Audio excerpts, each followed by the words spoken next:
Hello, everyone.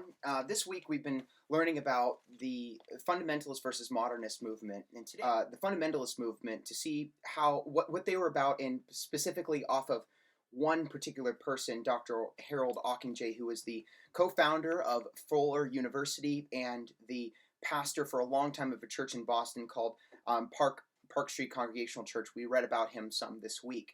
And what I wanted to study was how the fundamentalists really went about influencing social policy, because again they saw that America and the church in general was under attack from a rise of growing of Catholicism, but then also a rise of the modernist movement of Darwinism, social Darwinism, and the higher criticisms of the Bible. And so there was a growing insecurity that America was morally falling apart and the world was morally falling apart, and there might be a second coming that is coming from there. So I wanted to look at one of a foundational figure during this time, Dr. Ockenjay, and to see how he kind of threw his weight around, threw his influence around in American social and foreign policy. One of the ways that he did this obviously was opposing the prayer in school, which was very noticeable.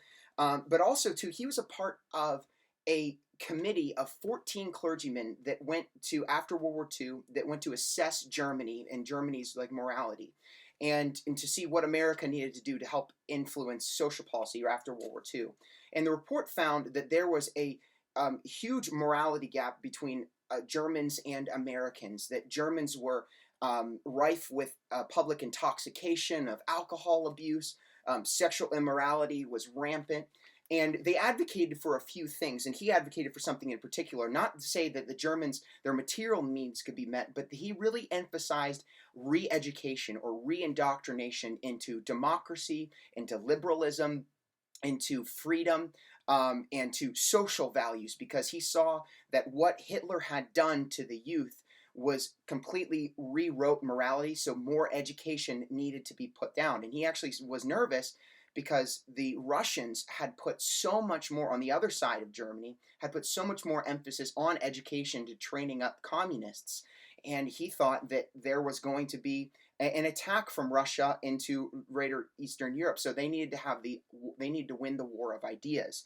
But then also too, in that commission, he advocated for increased troops, because he saw that Russia was far away and ahead of the Allies in rearming that. And he saw, if you look at the lens of morality is crumbling throughout the world and equating communism with immorality, he thought that they needed to protect against against communist ideas, because those are evil, but then also protect by having more troops.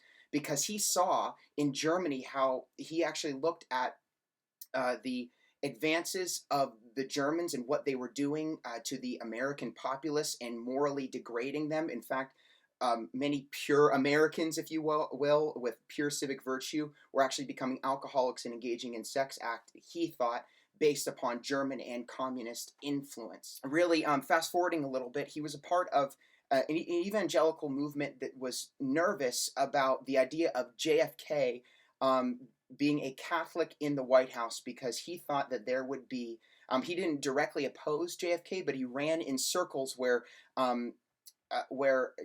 JFK was opposed. But he saw that if a Catholic was in the White House, that he would be subject to the church. And because the Catholic Church was prone to discriminating against Protestants, he saw that as a way for morality to crumble within America, and the Protestant church was under an attack. He preached to other different pastors, saying that, hey, we need to be prepared to fight against this eventually. So this is Dr. Harold Ockenjay and the little report that I did on that. So let me know your thoughts. I'm curious to see how you guys think.